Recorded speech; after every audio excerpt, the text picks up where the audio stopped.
가피불 말씀 테마. 내가 사람을 좋게 하랴, 하나님께 좋게 하랴. 다윗은 주의 얼굴 앞에서 지내는 자였다. 이것이 그의 흔들리지 않는 기준이 되었다. 이새가 그의 아들 7을 다 사무엘 앞으로 지나가게 하나 사무엘이 이새에게 이르되 여호와께서 이들을 택하지 아니하셨느니라 하고, 또 사무엘이 이새에게 이르되 내 아들들이 다 여기 있느냐? 이새가 이르되 아직 막내가 남았는데 그는 양을 지키나이다. 사무엘이 이새에게 이르되 사람을 보내어 그를 데려오라. 그가 여기 오기까지는 우리가 식사 자리에 앉지 아니하겠노라. 이에 사람을 보내어 그를 데려오매 그의 빛이 붉고 눈이 빼어나고 얼굴이 아름답더라. 여호와께서 이르시되 이가 그니 일어나 기름을 부으라 하시는지라. 사무엘상 16장 10절에서 12절 말씀. 여기서 우리는 한 가지 질문을 하게 된다. 하나님께서는 왜 사울을 버리셨을까? 하나님께서 사울을 버리지 않으셨다면 이런 작전은 필요 없었을 텐데, 하나님이 찾으시는 새 왕은 사울과는 다른 모습이어야 했다. 하나님이 사울을 버리신 그 이유가 새 왕을 선택하는 기준이 되었기 때문이다. 하나님이 사울을 버리신 이유는 그의 인생에서 끊임없이 누적되어 왔다. 하지만 결정적인 이유는 사무엘상 15장에 나오는 한 사건 때문이다.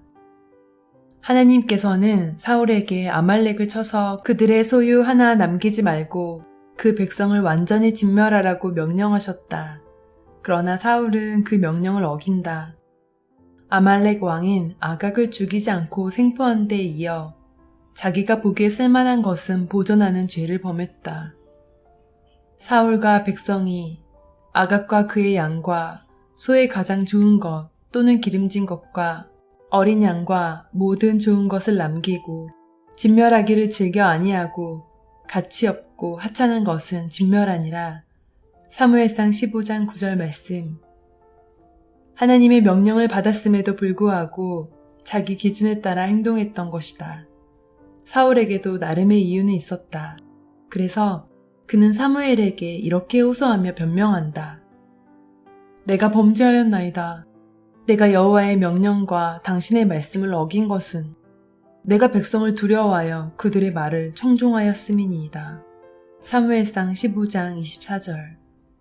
이것이 바로 하나님이 사울을 버리신 결정적 이유였다.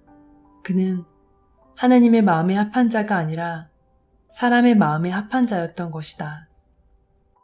사울은 더 이상 하나님의 종이 아니라 사람의 종이었다.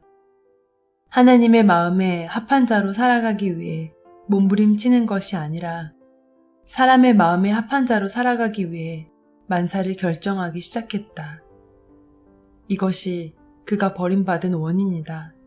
그런데 이것도 부족해서 사울은 사무엘에게 이런 비참한 애원을 하기에 이른다. 내가 범죄하였을지라도 이제 청하옵나니 내 백성의 장로들 앞과 이스라엘 앞에서 나를 높이사 나와 함께 돌아가서 내가 당신의 하나님 여호와께 경배하게 하소서 하더라. 사무엘상 15장 30절. 이것이 무슨 뜻인가? 하나님, 제가 잘못했으니 저를 불쌍히 여겨주세요 라고 읍소한 것이 아니었다. 사람들 앞에서 내 체면 좀 세워주세요. 꼭 좀 살려주세요 라고 한 것이다. 그만큼 사울은 그 중심이 하나님에게서 멀어졌다. 결정적인 순간 우리는 자기 명예를 지킬 것인가 아니면 하나님의 뜻을 좇을 것인가, 변명을 늘어놓을 것인가 아니면 하나님 앞에 돌아가는 계기로 삼을 것인가. 사도 바울은 자문한다. 내가 사람을 좋게 하랴, 하나님께 좋게 하랴. 하나님의 사람에게 사실 다른 기준이 없다. 내가 사람을 좋게 하느냐, 하나님을 좋게 하느냐이다.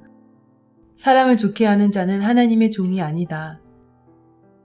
다윗 역시 연약한 존재였다. 때로는 넘어지고 실수했다.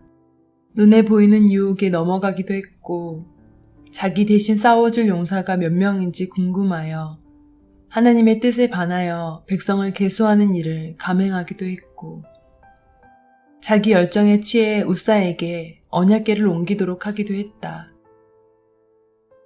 그럼에도 그는 결정적인 순간에는 사람을 기쁘게 하지 않고 하나님의 종으로 살아냈다. 그래서 하나님으로부터 이는 내 마음에 합한 자라 라는 평가를 받을 수 있었던 것이다. 하나님이 내 마음에 합한 자라고 하신 부분을 영어 성경으로 보면 A man after my own heart라고 되어 있다. 직역하면 하나님의 마음을 추적하는 자이다. 주님의 마음, 주님의 시선, 주님의 생각을 좇으며 주님의 기준에 합격되고자 더 예민하게 하나님만 바라보는 사람이다. 다윗은 정말 그랬다. 그는 원수를 바라보지 않고 하나님만 봤다. 골리앗을 보지 않고 그 배후에 계신 하나님을 바라봤다. 사울을 죽일 수 있는 기회를 보지 않고 그 뒤에 계신 하나님을 봤다.